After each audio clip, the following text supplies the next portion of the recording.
Hey guys, so today I'm going to bring you along to paint this accent wall with me. This actually was an open space and there's a staircase behind it, and I needed to close it off because I'm going to keep this level as an apartment. The lower level we use for other purposes, so I had to wall it off. So I've built a wall, I put shiplap up, and I'm going to do some wool insulation to try to help with sound on the other side. I know it looks like it's open at the top. There's a skylight up there. You can't see it, but I've actually finished that way, like built a false ceiling over the staircase so the light from the skylight could come in here. So today I'm gonna paint this with a Graco sprayer. I'm just gonna show you the process.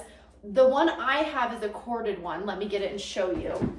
So I have a really heavy duty paint sprayer that I use for like painting full houses that is different than this. And I really like it for that purpose. But sometimes you don't want to get the big guns out for a small project as this is. But I didn't want to paint it by hand because you have all these little grooves, which it's totally possible, but I didn't want to have to do that. So this is the gun that I have. And then you have a canister that goes on here, and it's corded. And it's nice because it's just really for small projects because you have to refill it a lot. My big one has a tube that feeds into like a 5-gallon paint bucket. So you're only gonna have about this much paint at a time. So I probably will have to refill this a couple of times. They have battery corded ones, battery powered ones of these that actually can connect to your DeWalt batteries for your DeWalt tools. I've wanted one for a really long time. They're pretty pricey though, so it's hard for me to justify that expense when I don't paint every single day. So I've stuck with the corded one because I've had it forever and it's cost effective.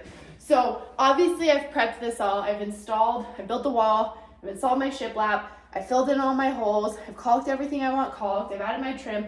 I'm gonna paint the door and the shiplap the same color. So I'm actually going to spray everything. So I'm gonna go ahead and just make a video showing you guys spraying it and what it looks like when it's done. So I guess just follow along with me, check it out.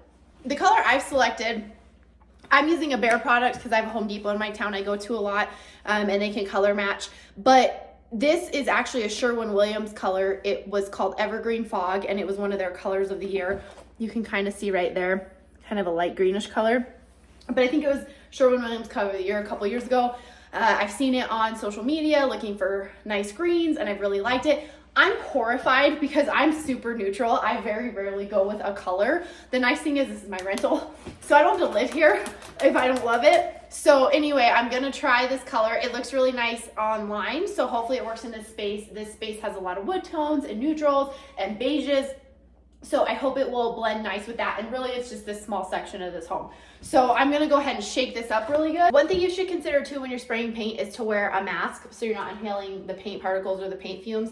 I'm not going to, simply because I don't have one here. I have a door right here I can open, but it doesn't mean you shouldn't. So keep that in mind. If you're spraying paint, it's a good idea to wear a mask for protection. Ooh, pretty.